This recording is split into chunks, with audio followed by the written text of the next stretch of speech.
এদের সঙ্গে একটু সময় পেলাম, একটু কোরআন মাজিদটা খুলে দেখিনি, আয়াতটা পড়ে নি, এই আয়াতের মানেটা দেখিনি, আয়াতের ব্যাখ্যা বিশ্লেষণ একটু দেখে নি।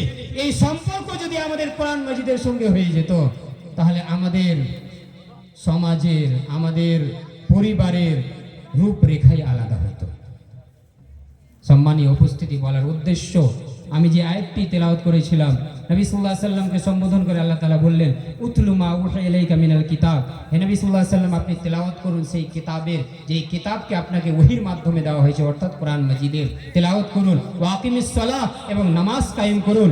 ইন্নাস সালাতা তানহা আনিল ফাহশাই ওয়াল মুনকার, নিশ্চয় নামাজ অশ্লীল কাজকর্ম থেকে, অশ্লীল কথাবার্তা থেকে, অনৈসলামিক কাজকর্ম থেকে বিরত রাখে, দূরে সরিয়ে রাখে। ওয়ালা যিকরুল্লাহি আকবার, এবং আল্লাহ তাআলার জিকির সবচাইতে বড় জিনিস। আল্লাহু ইয়ালামু মা তাসনাউন, এবং এটা তোমরা ভুলে যেও না, তোমাদের সমস্ত কৃতকর্ম থেকে আল্লাহ তাবারক ওয়া তাআলা অবগত, অবহিত।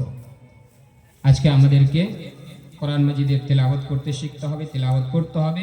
দেখবেন আপনার বাড়িতে বরকত অবতীর্ণ হবে, আল্লাহ তাআলার রহমত আসবে, আপনার আত্মার মধ্যে প্রশান্তি আসবে, আপনি শান্তি অনুভব করবেন।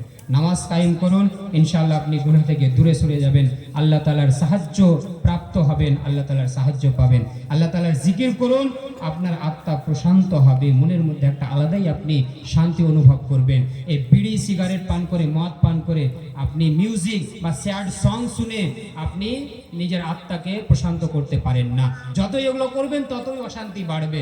কোরআন মাজিদের তেলাওয়াত করুন, আল্লাহ তাআলার জিকির করুন, ইনশাআল্লাহ আলা বিযিকরিল্লাহি তাতমাইন্নুল কুলুব, আল্লাহর জিকিরের দ্বারা মনের মধ্যে, আত্মার মধ্যে শান্তি আসে, ইনশাআল্লাহ আসবে।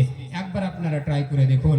আমি পরিশেষে এটাই বলে যাব, আল্লাহ তাবারক ওয়া তাআলার কাছে দোয়া করে যাব, ইয়া রাব্বাল আলামিন, তুমি আমাদের সবাইকে কোরআন এবং হাদিস অনুসারে নিজের জীবনকে অতিবাহিত করার তৌফিক দান করো, আমিন। ইয়া রাব্বাল আলামিন, তুমি আমাদের এই উপস্থিতিকে সাদরে গ্রহণ করে নাও, আমিন। ইয়া রাব্বাল আলামিন, তুমি আমাদের মধ্যে যে অসুস্থ রয়েছে তাকে আরোগ্য দান করো, আমিন। ইয়া রাব্বাল আলামিন, আমাদের মধ্যে যে ঋণী রয়েছে তাকে ঋণ পরিশোধ করার তৌফিক দান করো, আমিন। তাকাব্বাল ইয়া রাব্বাল আলামিন। ওয়া আখিরু দাওয়ানা আনিল হামদুলিল্লাহি রাব্বিল আলামিন।